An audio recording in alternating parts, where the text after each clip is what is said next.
My name's Tom Roth. I'm the state agronomist for the Natural Resources Conservation Service, and I'm headquartered here in Salina. My name is Kris Ethridge. I'm an area resource conservationist for NRCS in Manhattan, Kansas.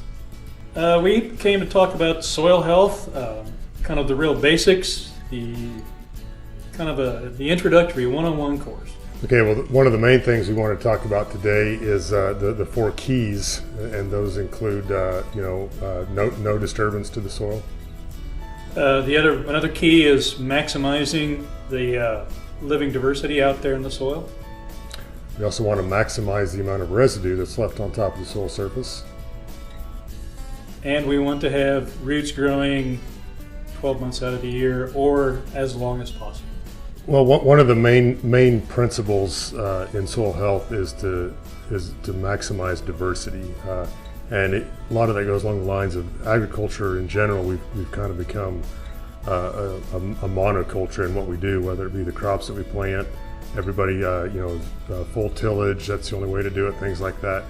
Whereas if you look at nature, nothing ever occurs in a monoculture. There's always great diversity. So.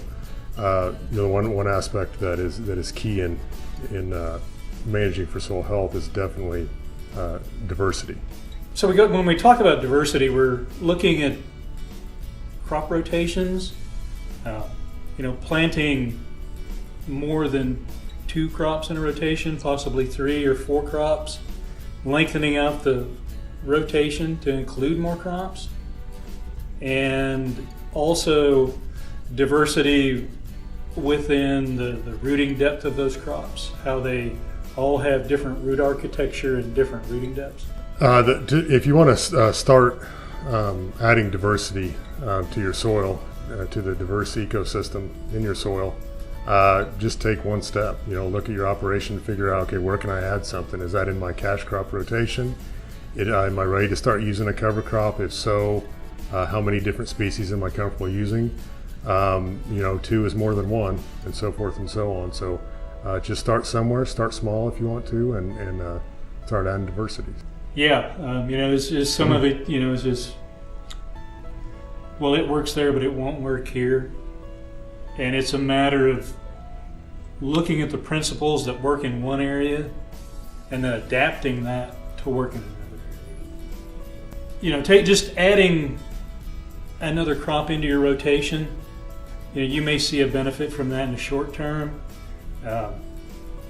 Increasing soil organic matter, I think you've got to be in it for the long haul on that one.